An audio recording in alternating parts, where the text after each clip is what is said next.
and welcome to my channel. This is Lisa with Lisa's Faith and Budget Planning channel. I'm excited to be here today. My planner is getting thick. Look at this. Oh my gosh.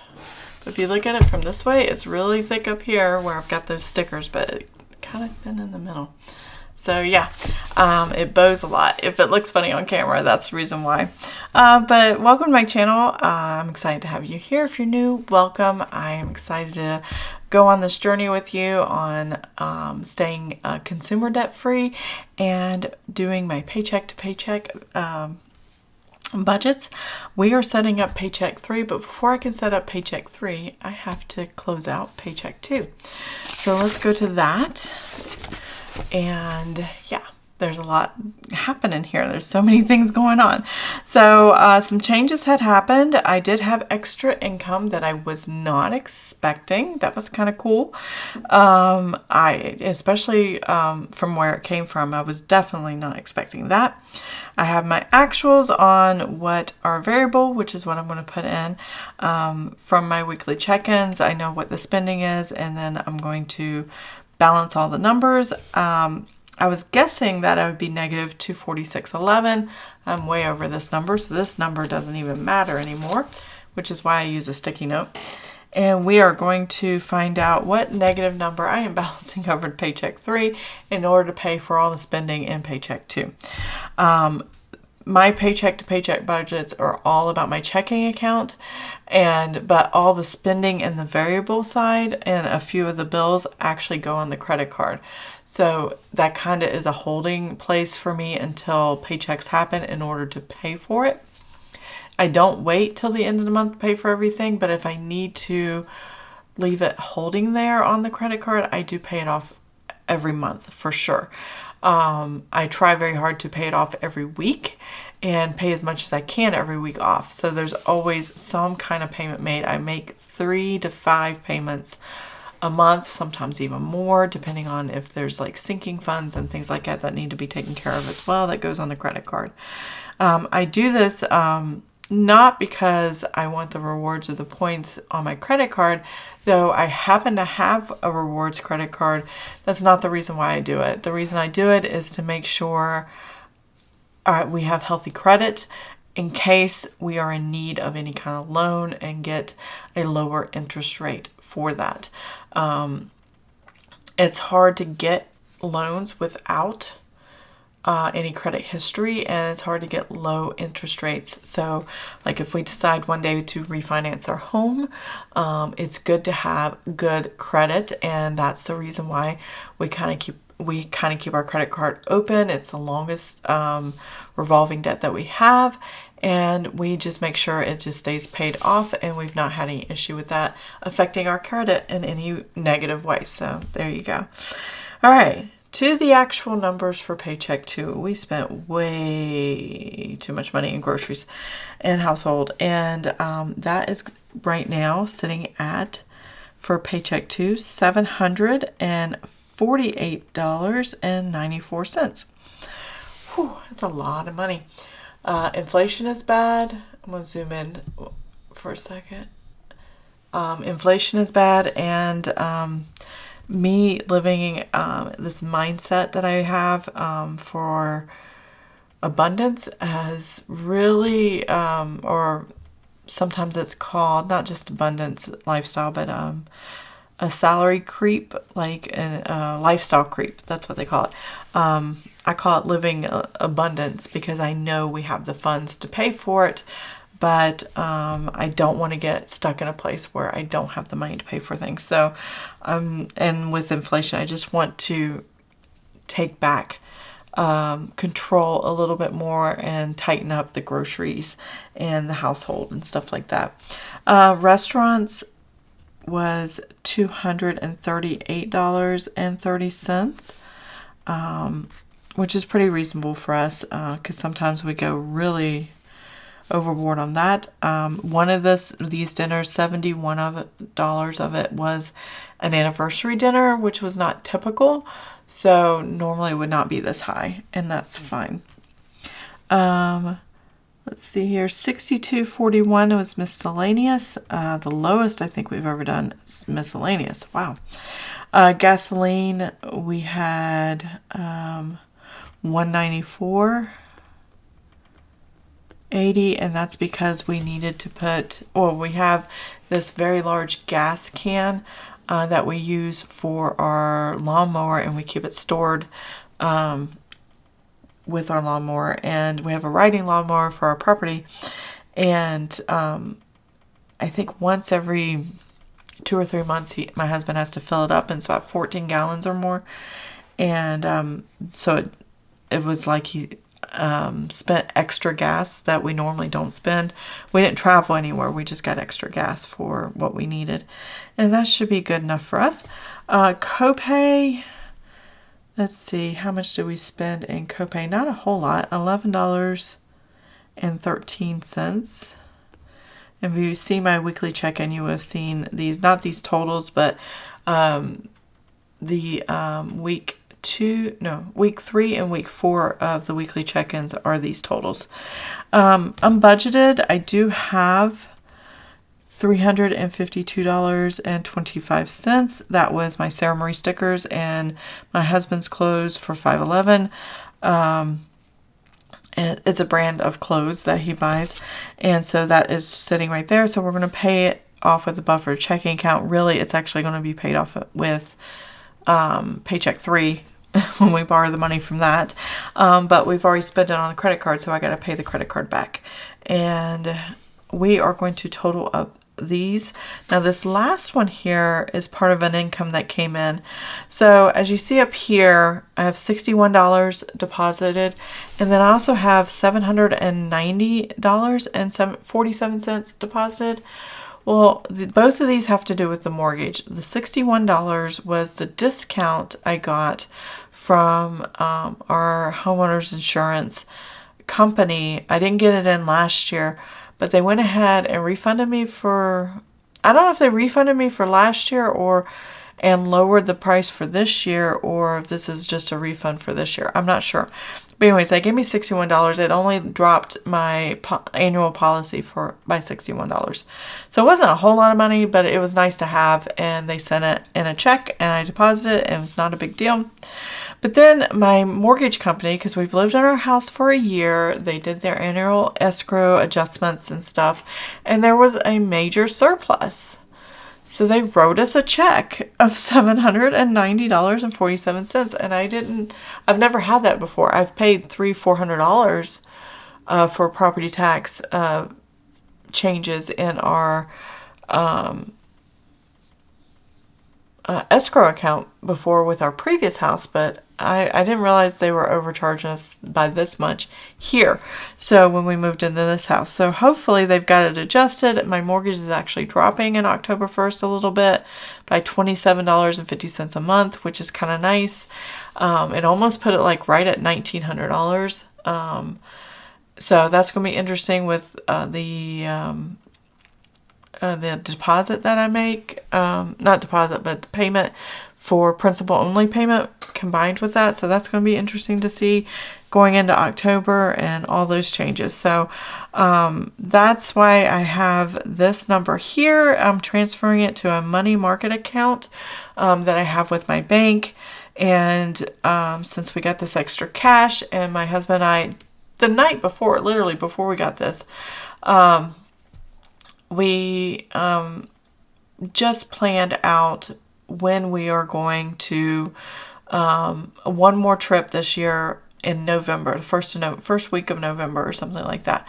And we're going to like Pigeon Forge, not far from where we live, to go and have a little bit of fun in the fall weather and see the fall leaves and do some shopping and go to an aquarium, or just some activities, outdoor hiking and stuff like that, but in the cooler weather, not so much in the hot weather.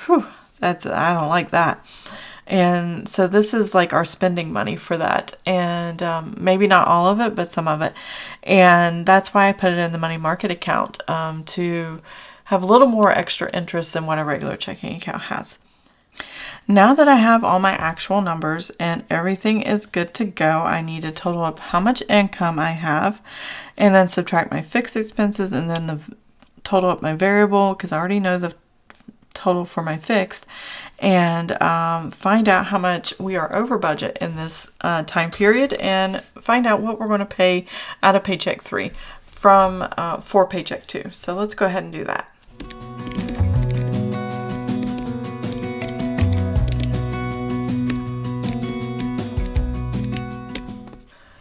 Okay, so I have my new number here, and it's $3,234.14.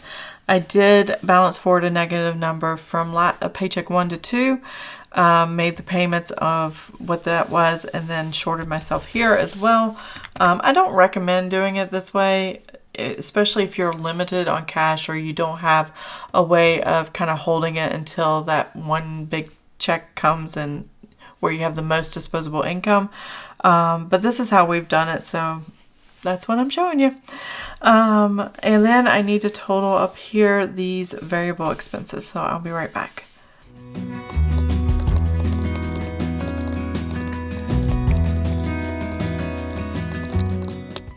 All right, so this one was $2,398.30.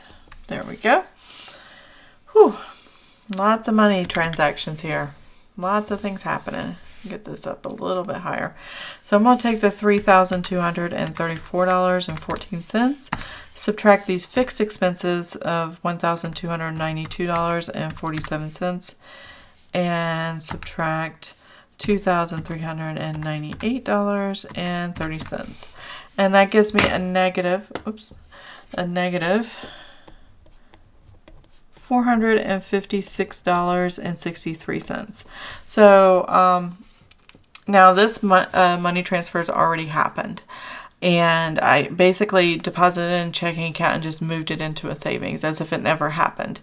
It was unexpected money. We could have used it obviously and not had a negative number here, and that would have been fine as well, but we definitely wanted to use it for our vacation in November. So we decided it was okay to go negative, because really all this money that we owe is sitting on a credit card, and once Paycheck 3 actually hits the bank account, I'll immediately go in and make the payment, bring the credit card back to zero, and we're good, and I don't have to worry about it anymore. It's just been the past few months have been one of those really weird timing where my first month paychecks didn't stretch as far as I normally did, so I kind of had to scoot things until the end of the month, and then I knew for the entire month all that money was enough to cover for everything, but I had to have a place to hold it until those paychecks came through.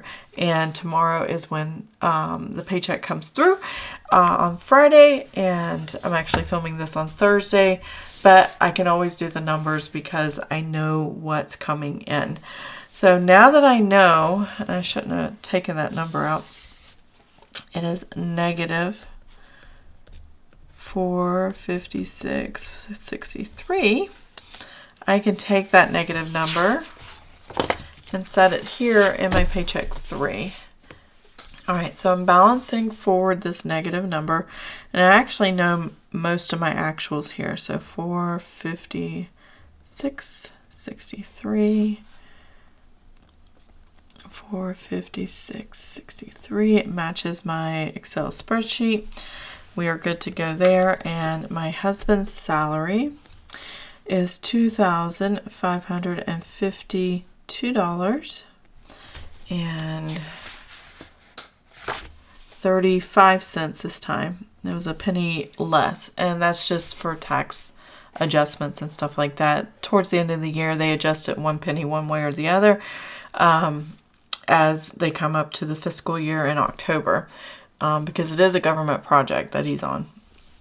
So that is the actual. I saw the pending deposit already. 55235, and then that's the same. And I'm gonna put 0 for other. In the next 7 days, I don't know if there's anything new coming in. I didn't know the mortgage was going to send us what was left in the escrow for for last paycheck period, so I don't know, maybe something will come through this paycheck period too. But I'm going to leave it 0 here for now, and we're just going to have an estimated number, and then we'll do the actuals on the end of the month closeout. So $2,552.35 minus the $456.63. And that gives us $2,095.72. Okay. So what do I have going on? I have my Roth IRA, which is $171. Clear that out. I always do this every time my husband has a paycheck period. I put $171 away, save it up all year. At the end of the year, I have enough to fund the next year's Roth, and I fund it fully in January, and I don't have to think about it again, other than the savings part. Dr. Odell is our chiropractor. It's $70. Enjoying that. And then sinking funds. I gotta look this one back up. All right, that is, that's not right. $436.44. I think that's it. $436.44. And Visa Go Card, that's my husband's personal money. I use miscellaneous mostly for me. He uses a Visa Go Card, and that is not a credit card. That is a prepaid card where he puts money on it, and then he can spend from there on what he needs. So there's that. And then my husband's salary check is tied at $256. And that is that. Grocery household. I need to look. What do I have? Okay, I do have numbers right here. The weekly check-in. The budget for the last week of the month is $142.05. For grocery household, restaurants is $79.19. Miscellaneous is $283.28. Gasoline, I need to find my other notes. So gasoline, because my husband needed the money for that extra gas for our lawnmower. He spent quite a bit of money in gas this month, so I'm over budget by $42.66, and which is fine. I just didn't plan for it properly, and I adjusted the budget for next month. No problem there. Copay, I'm showing $88. I might have a doctor visit or two that has to be paid coming up, and maybe in the next 7 days. Not sure. And then unbudgeted is always 0. All right, there we go. So let's go ahead and total these numbers up so we know what we're working with when it comes to the budget for fixed and variable expenses.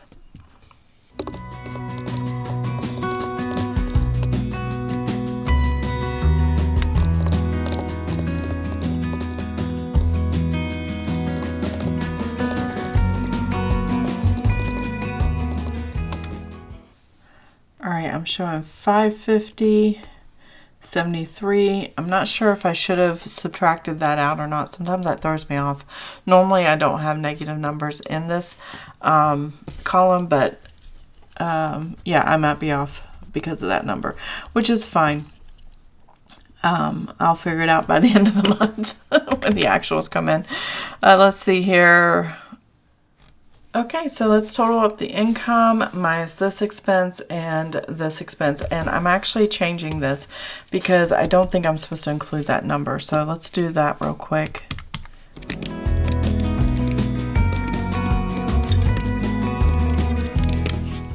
Yeah, I'm pretty sure that's not supposed to be included when it's negative, so that the balance will come out because it's already been paid for. And I don't need to consider it. It's just very rare I have a negative at the end of the before the end of the month. So that's what's going on there. Let's go ahead and do this total now. $2,095.72 minus the $1,133.44 and minus the $593.39. And I have a surplus still. I am still good, even though I've got a lot I got to pay back. And on the credit card, we are still really good. I have 300 potential. I'm going to put this on a sticky note though. Potential savings of $368.89. I may not have that depending on how groceries and other spending goes in the variable column, but we'll see at the end of the month how close I can come to this number and putting this into savings, which will be really, really good. This is where we're at. I feel pretty good about it. I think we'll be fine in August. We just got to pay really close attention. July and August are our biggest spending months out of the entire year. And so I need to really pay attention to what's going on. But this year is much better than last year. After that move, I couldn't even budget August. It was ridiculous. But yeah, we're doing good. So I will see you guys again for the closeout of the month and get ready for September, because it's a new month, a new fresh start, and I'm ready and excited for the fall and everything that we have there. So I hope you enjoyed this video. If you did, please give it a thumbs up. If you want to see more of my videos, please subscribe to the channel, and I will see you guys next time. Have an amazing and blessed day. Bye.